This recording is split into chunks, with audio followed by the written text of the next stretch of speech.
Kalau disimpulkan, berarti saudara ahli argumennya tidak konsisten. Tadi mengatakan bahwa sebentar Pak. ya. Begini ya. Gunakan itu kuhab lama atau kuhab baru sesungguhnya, karena misalnya sama sekali tidak dicantumkan undang-undang yang lama di dalam surat penahanan dan penangkapan itu. Oke, begini. Apakah ketika dicantumkan undang-undang yang baru kemudian otomatis itu menjadi pakai undang-undang yang baru soal pengetikan? Belum tentu.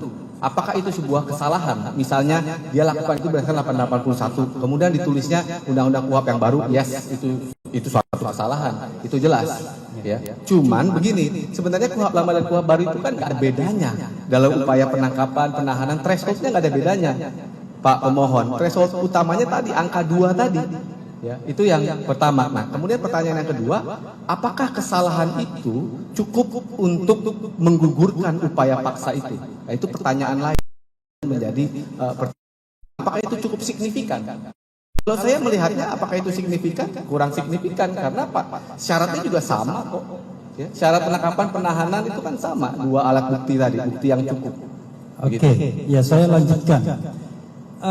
Kita kan bicara tentang juga formal dan material ya.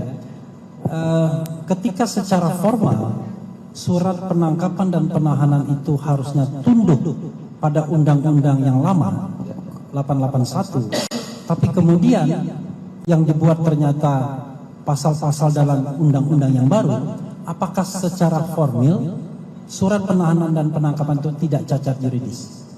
Maksudnya di dasar hukumnya. Ya. Ya, suatu kesalahan, yes. Ya, ada cacat di situ, ya. Cuma kan pertanyaannya, apakah cacat itu akan menggugurkan semuanya? Apakah signifikan? Gini, cukup itu aja. Kita jangan kemudian menginikan. Saya cuma mengatakan apakah itu cacat yuridis atau enggak. Definisi cacat yuridis apa dulu sebenarnya? Tapi kesalahan, yes. Mestinya 81. Gitu. Formalnya, udah, oke ya. Oke. Satu lagi, bukan satu lagi, ada beberapa lagi. Kita tahu bahwa KUHP berlaku lagi yang lama sejak 2 Januari. Misalnya dalam surat penahanan dan penangkapan itu masih mencantumkan pasal dari KUHP yang lama, apakah kemudian itu juga bisa dinilai cacat? Kalau itu tergantung, karena gini, karena ada asas lex favoreo tadi. Jadi penegak hukum ini nanti jaksa kan biasanya pas penyerahan itu nanti ada tanda tangan tuh, penyesuaian, pasalnya berubah. Pasal mana yang lebih ringan? Nah, kalau pasal mana yang lebih ringan itu harus dilihat, karena ini ada yang mengatakan pasal ringan kalau hukumannya tuh atau denda kategori, ya. Tetapi ada juga yang mengatakan di KUHP itu dendanya kan lebih ringan daripada KUHP yang lama. Nah, tergantung lihat dari mana. Itu biasanya ketika penyerahan tahap 2 itu tanda tangan tuh, kesepakatan mau pakai pasal yang mana. Oke. Atau di dalam teknisnya nanti tetap disebutkan. Ya. Jadi kombinasi dakwaan. Saya lanjutkan ya. Apakah menurut saudara ahli lex favorio itu sebenarnya hanya buat tersangka atau terdakwa dan kemudian pertimbangan hakim nanti di pengadilan begitu? Iya, betul. Artinya Untuk tersangka, untuk kepentingan tersangka dan terdakwa melindungi. artinya apakah penyidik pun bisa mencantumkan pasal-pasal KUHP yang lama dalam surat penangkapan, dalam surat penahanan? Ya, bisa saja, karena kan nanti diverifikasi oleh jaksa. Ya. Tanda tangan pas penyesuaian itu di tanda tangan yang mana. Nanti kemudian di-argue lagi kepada hakim. Nanti hakim yang menentukan. Misalnya terdakwa mengatakan bahwa saya untungnya sebenarnya di sini. Saya memakai aliran yang dendanya lebih ringan karena ada kata atau. Karena bukannya kata atau. Kalau dendanya lebih ringan saya lebih suka. Tapi ada juga aliran yang mengatakan karena ini atau artinya tidak jahat-jahat amat. Itu nanti diskusi pas penyerahan tahap 2. Pertanyaan lainnya misalnya, apakah lex favorio itu memang perlu dicantumkan dalam surat penahanan, penangkapan, surat dakwaan dan lain sebagainya, ataukah timbul dalam argumentasi saja, argumentasi yang muncul mungkin dalam persidangan, dalam proses hukum dan lain sebagainya? Karena tambahan sedikit, karena undang-undangnya tidak berlaku lagi. Dalam argumentasi tidak berlaku itu dana tadi bisa berlaku kalau itu dianggap menguntungkan. Kalau ternyata misalnya penyidik mengatakan saya berpikir lebih menguntungkan yang 310 311 misalnya dalam hal ini ya. karena dendanya cuma sedikit. Kalau yang di sana dendanya lebih banyak. Ya sudah saya cantumkan itu. Nanti masalah jaksa menyesuaikan yang lain itu persoalan yang kedua. Masalah hakim memutuskan yang lain itu persoalan. Oke. Gitu. Ya, tambahan lagi ya. Sekarang ini kita melakukan pra-peradilan dan ketika kasus itu sudah dilimpahkan, pra-peradilan tetap berjalan. Apakah itu tidak sebuah sebuah tanda, sebuah catatan bahwa sesungguhnya pra-peradilan itu tunduk pada KUHAP yang baru? Karena kalau KUHAP yang lama sepanjang atau sependek pengetahuan saya berhenti gitu. Ketika kasus sudah dilimpahkan.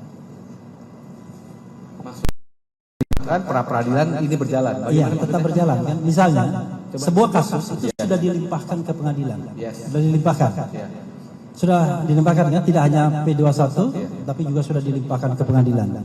Kemudian ada pra-peradilan yang terkait dengan kasus yang dilimpahkan tersebut. Nah, pra-peradilannya tetap berjalan. Kan beda dengan penunjukan majelis sudah ada belum? Penunjukan majelis dan kemudian hari sidangnya sudah ada belum? Pelimpahan itu kan kata umum ya. Sedangkan bukti konkret pelimpahan itu sudah terjadi kan, misalnya penunjukan majelis dan hari sidang. Kalau penunjukan majelisnya sudah misalnya. Hari sidangnya sudah. Hari sidangnya belum sudah ya. Hari sidangnya belum dilakukan karena mereka kemudian menunggu putusan pra-peradilan. Dan apakah kemudian ada upaya pra-peradilan yang Artinya lain? belum sempurna dong pelimpahannya. Pak Refli. Tapi begini misalnya ya. Itu kan Pak Refli interpretasi pola ya, asumsi pola ya. Jadi Boleh bisa saya macam-macam. saja pertanyaannya ya, supaya mudah saja.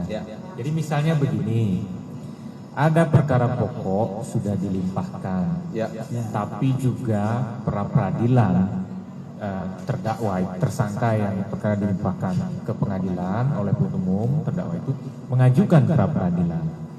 Ternyata pra-peradilan itu berjalan, sedangkan perkara pokoknya sudah ada majelisnya, tapi belum ada hari sidang yang ditetapkan. Nah ya, apakah itu artinya hukum acara pidana yang diterapkan dalam situasi ini? Begitu Pak ya? Iya.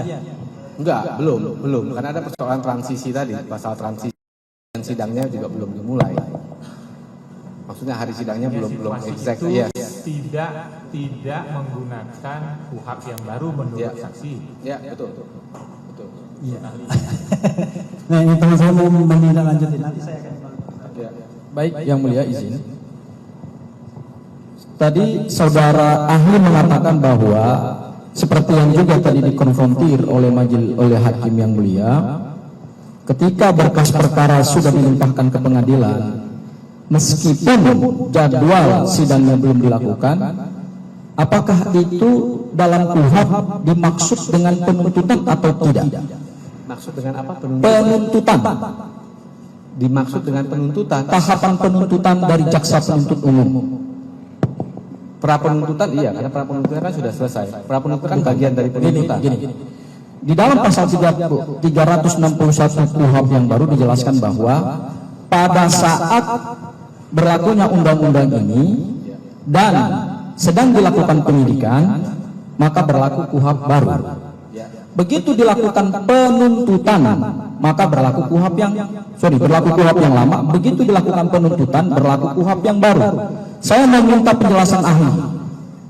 Saudara ahli bisa nggak menjelaskan apa perbedaan antara pra penuntutan dan penuntutan di dalam hukum acara pidana? Penuntutan kan rangkaian.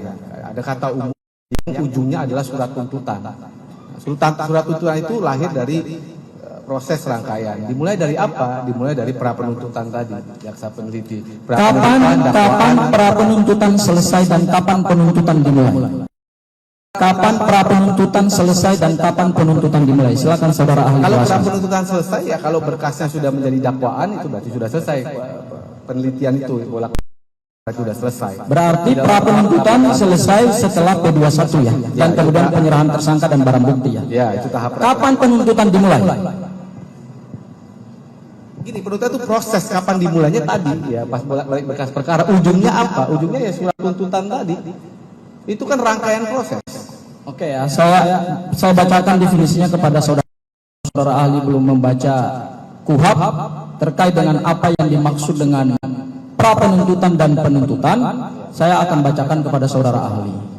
Ya, sebenarnya saya nggak perlu bacakan kepada saudara ahli karena saudara ahli kan adalah ahli. Saya jadi ragu juga nih saudara nih.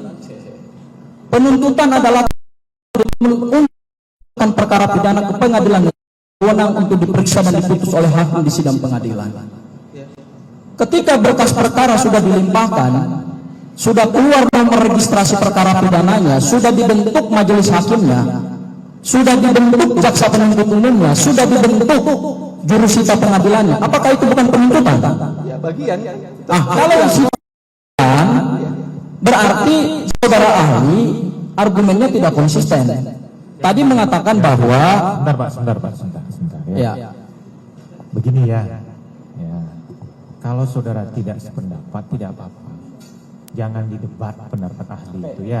Baik yang mulia, baik yang terima mulia. tidak apa-apa. Oke. Nanti dalam kesimpulan bisa ditanggapi. Oke, baik. Jadi saya mau penegasan dari saudara ahli supaya clear ini kita persidangan.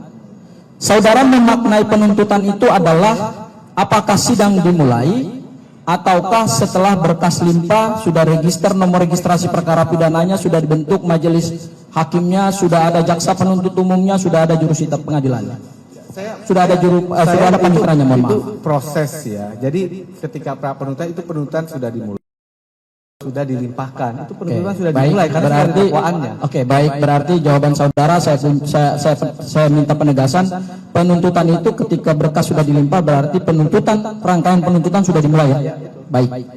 Kalau berdasarkan pasal 361 KUHP yang baru tadi, ya, asas transistoid, KUHP yang berlaku adalah pada saat suatu perkara pidana sudah dilakukan penuntutan. Berarti menurut saudara ahli, berdasarkan penjelasan saudara tadi, mana yang berlaku dalam pra peradilan ini? Apakah KUHP atau KUHP yang baru? Karena terhadap perkara sudah dilakukan tahapan atau rangkaian penuntutan. Silakan saudara ahli jelaskan. Pakai KUHP yang lama karena kan proses penyidikannya dimulai sebelum ada KUHP yang baru itu diselesaikan. Nah, ketika dia itu sidang, ya, baru dia memakai KUHP yang baru. Ya. Sidangnya nanti KUHP yang baru. Apakah pra peradilannya itu pakai KUHP yang baru apa yang lama? Yang lama karena upaya paksanya memakai KUHP yang lama. Sudah dilakukan penetapan tersangkanya pakai KUHP yang lama. Nah, pra peradilannya memakai KUHP yang lama. Nanti tapi belum dilimpahkan ke pengadilan misalnya, ya itu sudah saya belum dilimpahkan, dia pakai KUHP yang baru. Saudara ahli. Dilimpahkannya kan 2026. Oke, baik kalau begitu saudara ahli saya minta penjelasannya. Apa perbedaan peradilan di KUHP yang lama maupun di KUHP yang baru? Apakah ada perbedaan yang esensial dari kewenangan pra peradilan di Undang-Undang Nomor 8 Tahun 1981 dengan Undang-Undang Nomor 20 Tahun 2025? Ada beberapa ya, misalnya penetapan tersangka sekarang disebutkan, tadinya hanya putusan Mahkamah Konstitusi. Kemudian undue delay tadi ya, undue delay artinya laporan tidak diperiksa-periksa, itu bisa. Kemudian pembantaran penahanan, itu bisa, satu. Di 163-nya juga dikatakan, yang menarik nih ya, yang menarik kemarin juga ada diskusi di Dirjen Badilum soal pra peradilan itu memeriksa siapa? Advokat, tersangka, keluarga tersangka, dan pihak berkepentingan yang lainnya. Nah, kalau terhadap, mohon maaf saudara ahli, kita ke pokok-pokok waktu juga. Kalau terhadap upaya paksa, saya mau langsung ke upaya paksa. Kalau terhadap upaya paksa yang dilakukan oleh penyidik, ya, atau aparat penegak hukum, bisa siapa saja, bisa jaksa juga, kemudian dilakukan permohonan pra peradilan. Apakah ada perubahan objek dari pra peradilan yang lama dengan pra peradilan yang baru? Objek pra di pasal 77 KUHP yang lama dan pasal 158 KUHP yang baru. Apakah ada perbedaan di situ? Coba bagaimana pertanyaannya, Pak pemohon? Apakah ada perbedaan objek pra peradilan di pasal 77 KUHP yang lama dan pasal 158 KUHP yang baru? Apakah saudara bisa jelaskan apa perbedaan dari kewenangan lembaga pra peradilan? Ada tadi penetapan tersangka sekarang ada, pembantaran penahanan ada, undue delay ada, upaya upaya paksanya intek ya. Upaya paksa tadi 77 tidak ada misalnya penyitaan, tapi sekarang sudah ada penyitaan karena putusan Mahkamah Konstitusi, kemudian dikodifikasi di KUHP yang baru. Baik, saudara ahli, mungkin saya mau membacakan saja kewenangan lembaga pra peradilan di pasal 77 KUHP yang lama ya. Saya tidak usah baca, tapi saya katakan saja. Salah satunya adalah menguji sah tidaknya ya, upaya paksa penangkapan, penahanan, penghentian penuntutan, penghentian penyidikan dan seterusnya. Ternyata di pasal 158 KUHP yang baru justru juga tidak ada perubahan yang signifikan, hanya ditambahkan saja, yaitu termasuk juga di dalamnya penggeledahan dan penyitaan.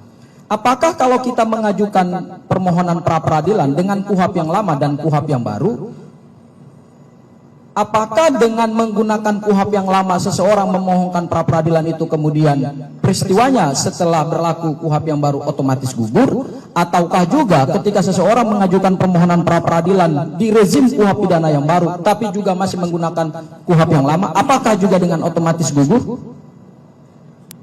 Apa ya maksudnya? Aku agak bingung. Saya agak bingung. Maksudnya apa sih kalau ada peristiwa 2026? Enggak gini. Ini kan karena ada hukum transisi. Ya kan, karena dikatakan bahwa ini menggunakan, kita sidang pra peradilan hari ini saudara ahli mengatakan kita menggunakan KUHP yang lama. Seperti itu ya saudara ahli ya. Oke, baik. Apakah kalau kemudian kita tetap menggunakan KUHP yang lama atau KUHP yang baru, kalau kemudian kita mengajukan permohonan pra peradilan, apakah itu kemudian gugur dengan kita mengajukan di tahun 2026? Padahal objeknya juga sama di pasal 77 KUHP yang lama, objeknya juga sah, kemudian sama juga di pasal 158 juga objeknya juga sama. Jadi tidak ada perbedaan yang signifikan. Menurut saudara ahli seperti apa? Maksudnya tindakannya sebelum berlakunya KUHP, tetapi pra peradilannya pakai KUHP yang baru, gitu maksudnya. Apakah gugur atau tidak? Ya, itu maksudnya. Ya gugur karena basisnya salah tadi, pijakan administratif, pijakannya salah. Begini. Ya, bukan soal, karena dia pra peradilan ini kan menguji administrasinya formal, artinya menguji bentuknya, bukan menguji tadi yang Pak pemohon katakan itu menguji konsep dasarnya tadi, tidak sama atau tidak sama, ada perbedaannya cuma sedikit, itu udah lebih dalam lagi, itu konsep dasar. Kalau begitu, oke, baik, saya balik lagi kepada saudara ahli. Dari mana dasar kaidah saudara ahli mengatakan bahwa praktek pra peradilan dalam kasus ini adalah menggunakan KUHP yang lama? Ya tadi 361 transisi tadi, kalau tindakan penyidikannya upaya paksanya berdasarkan KUHP yang lama, maka validasinya memakai KUHP yang lama. Kan jelas di pasal 361 itu. Belum dilimpahkan ke sidang, nanti sidangnya pakai KUHP yang baru. Oke, baik. Itu sudah banyak dilakukan di pengadilan-pengadilan. Oke, baik. Bagaimana kalau kemudian perkara tersebut sudah naik pada tahap penuntutan? Tahap penuntutannya ini yang mana, kan rangkaian proses? Coba tunjukkan. Karena ini kan ada bagian dari pokok perkara utama yang sekarang sudah terregistrasi di Pengadilan Negeri Jakarta Timur. Ya, para ahli, apa penuntutan itu juga dimulai dengan lama ataukah KUHP yang baru? Bagaimana sih maksudnya, saya bingung.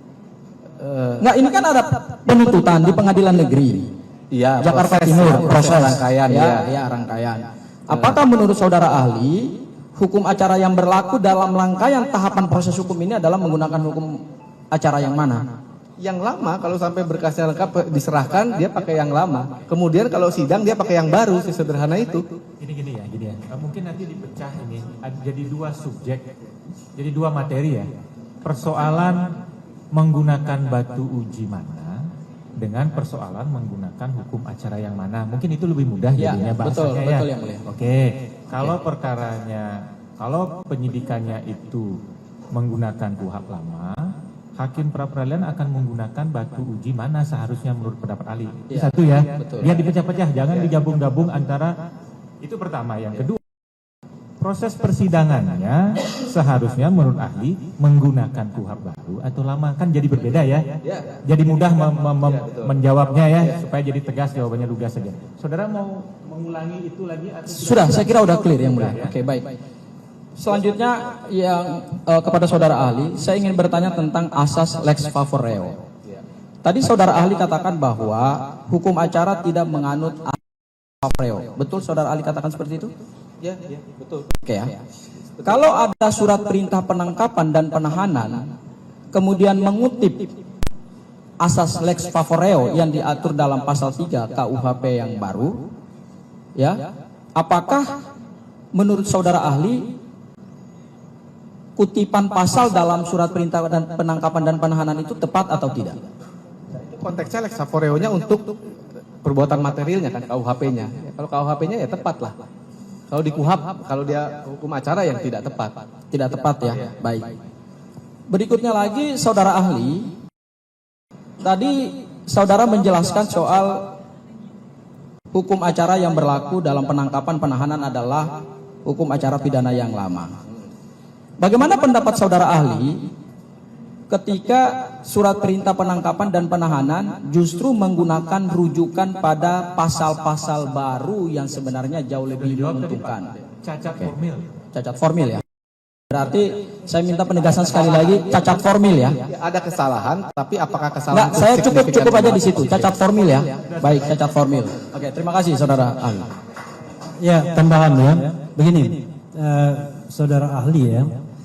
Misalnya dalam surat penahanan itu ada perintah 1 kali 24 jam setelah ditahan maka tersangka harus diperiksa. Itu ya. Tetapi kondisinya adalah berkas sudah lengkap, sudah P21 yang memungkinkan, tidak dimungkinkan adanya pemeriksaan. Apakah surat penahanan tersebut secara administratif bisa dikatakan perintah palsu atau cacat formil atau tidak tepat atau bagaimana? Karena perintahnya tidak mungkin karena kan tadi dilaksanakan. interpretasi tadi ya, tadi soal ketika pertama kapan penyidikannya itu selesai, apakah setelah ditangkap itu hanya untuk diperiksa? Kan enggak. Tadi saya jelaskan sudah pasal 7 huruf E tindakan lain-lain, kemudian definisi berhenti atau selesai. Enggak juga, dimungkinkan bahwa untuk securing atau securing ya, untuk bahwa pelimpahan tahap 2 yang merupakan ujung dari proses penyidikan itu sukses, ada upaya paksa yang diperbolehkan tadi. Ya, tetapi tadi pertanyaan saya adalah ini bukan penangkapannya tapi penahanannya. Dalam surat perintah penahanan itu dikatakan 1 kali 24 jam misalnya ya, 1 kali 24 jam itu sudah harus diperiksa tersangka. Tetapi kondisinya adalah berkas sudah P21 dan tinggal menunggu pelimpahan.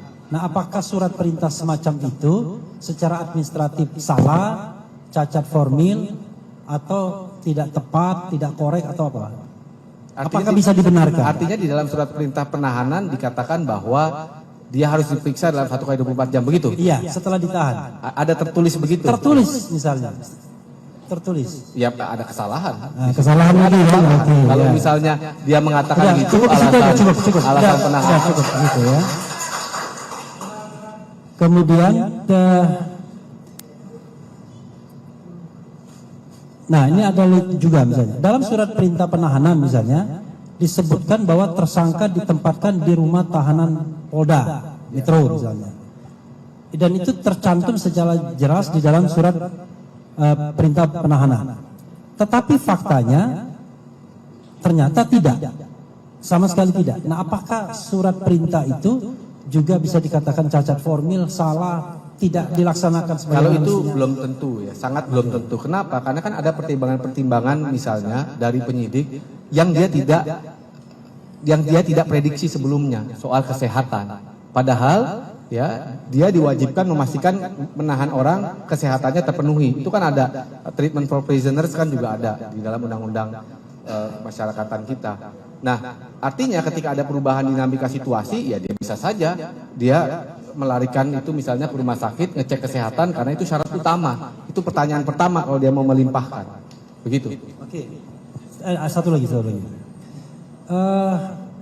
Karena Anda Skuhab yang lama ya, saya tidak bisa tanya Skuhab yang baru. Oke, ini aja. Surat perintah penahanan itu mencantumkan 4 laporan polisi. Ya, 4. Sedangkan berdasarkan keterangan pada saat pelimpahan tahap 2, diketahui bahwa hanya 1 LP yang menjadi dasar berkas perkara. Dan 3 LP lainnya sudah tidak lagi menjadi bagian dari berkas perkara. Selain itu, pasal-pasal yang berasal dari 3 LP tersebut juga tidak lagi berkas perkara. Bagaimana pendapat ahli mengenai pencantuman 4 LP tersebut dalam surat perintah penahanan? Apakah itu juga bisa dianggap perintah palsu, perintah tidak tepat atau apa? Enggak lah, karena kan dari 4 masih ada 1 yang bisa menjadi landasan. Kalau kemudian yang 3 kemudian diputuskan secara diskresi, oh ini tidak layak untuk lanjut atau pembuktiannya kurang, ya itu tidak menjadikan misalnya 4-4-nya salah, ya itu menjadikannya gugur. Tapi kalau 1 dari 4 ya belum tentu. Misalnya kondisi ini sudah diketahui oleh penyidik sebelum dilakukannya atau diterbitkan surat penahanan atau penangkapan tadi. Ya, tetap kan masih ada 1 yang lanjut sebagai dasar. Jadi dia tidak signifikan untuk membatalkan itu. Oke, saya lanjutkan yang mulia. Oke, baik. Tadi saudara katakan bahwa surat perintah penangkapan dan yang merujuk pada pasal-pasal KUHP baru, sementara yang digunakan adalah KUHP lama, kemudian saudara katakan itu cacat formil. Menurut keahlian saudara, Kesalahan saya. ya cacat formil tadi kan sudah dicatat oleh Panitra ya. Menurut keahlian saudara, apa yang harus dilakukan atau apa dampak dari surat perintah penangkapan dan penahanan yang cacat formil tadi? Apakah bisa menjadi objek pra peradilan? Dan apakah dengan surat perintah penangkapan penahanan yang cacat formil itu kemudian harus dibatalkan? Silakan saudara jelaskan. Bisa menjadi objek pra peradilan? Ya bisa, karena pra peradilan menguji soal. Yang kedua, apakah harus dibatalkan? Nah, yang di sini harus hati-hati karena tes pertama atau threshold pertama adalah apakah kesalahan itu cukup signifikan untuk membatalkan semuanya. Gini, tadi biarkan dulu dijawab. Baik. Lanjutkan dulu Pak. Biarkan. Membatalkan semuanya. Jawaban saya cenderung tidak. Kenapa? Karena esensi dari penangkapan penahanan itu threshold utamanya adalah kuantitas alat bukti dari 2 tadi. Jadi menurut saya tidak signifikan untuk membatalkan, kecuali alasannya adalah 2 alat bukti ini nggak terpenuhi. Ya, soal kuantitas ini, misalnya Anda punya 5, tapi ternyata keterangan sama semua, hakim mengatakan ini macam itu bisa. baik, kalau begitu mohon dijelaskan kepada kami apa pengertian daripada cacat formil. Perma 4 2016. Ya, mohon dijelaskan. Secara administratif apakah ya terpenuhi 2 alat bukti atau tidak? Karena itu yang menjadi kata kunci dari setiap upaya paksa, threshold upaya paksa di dalam KUHP kita. Jadi the magic number, saya bilang angka magis tuh 2 itu. Sejarahnya ada lagi kenapa 2, kenapa enggak 3 dan 4. Apakah terhadap suatu model surat penangkapan, perintah penangkapan dan perintah penahanan yang tadi saudara katakan keliru, apakah itu bukan suatu pelanggaran daripada apa hukum dalam melakukan upaya paksa, karena surat yang mereka gunakan justru adalah proper secara hukum acara pidana? Saya tadi katakan kesalahan, ya berarti ada pelanggaran, iya. Tapi derajat pelanggarannya itu sampai mana? Ini yang kita perdebatkan kan. Derajat pelanggarannya apakah signifikan enough? Apakah cukup signifikan? Jawaban saya enggak, karena ada konsep tali 2 alat bukti. Ya. Apakah itu suatu kesalahan? Ya kesalahan. Apa sanksinya? Yaitu dijelaskan sanksinya kan itu bisa sanksi administratif nanti bagi yang mengetik. Ya, tapi kan kita lihat esensinya. Ya, kita lihat substansinya. Dan Perma tadi mengatakan substansi itu ada di threshold 2 alat bukti tadi. Ya, baik saudara ahli. Karena begini. Pertanyaan Ya, cukup yang mulia kalau begitu. Masih ada waktu. Seperti yang kemarin juga sama, kami berikan kesempatan 1 atau 2 pertanyaan kepada saudara kalau ada yang masih diklarifikasi.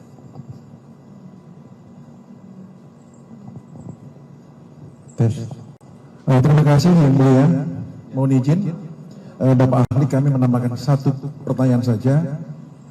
Ini kami membutuhkan penekanan dari ahli dalam hal surat perintah. Dalam surat perintah, apakah itu penggeledahan, penangkapan, terlebih tadi ada penajaman pertanyaan di masalah penahanan. Dalam surat perintah tertulis terdapat 1 buah atau lebih pasal yang tadi menurut pertanyaan terjadi kekeliruan pencantuman. Tetapi dalam dasar-dasar tersebut juga mengkumulatifkan pasal transisi tadi, pasal peralihan 361 itu juga ditekankan, ditentukan dalam surat perintah, ketiga surat perintah. Nah, pertanyaan kami, apakah kesalahan, bila terjadi kesalahan pengetikan, ini otomatis menggugurkan seluruh substansi, objektif, atau syarat-syarat penahanan yang telah dipenuhi oleh penyidik? Apakah ini menggugurkan keseluruhan formil yang terkandung dalam materi atau substansi dari surat? Sebentar dijawab. Sebetulnya itu sudah ditanya tadi ya. Sama saja pertanyaannya, cuman caranya bertanya saja berbeda. Sudah dijawab tadi sebenarnya.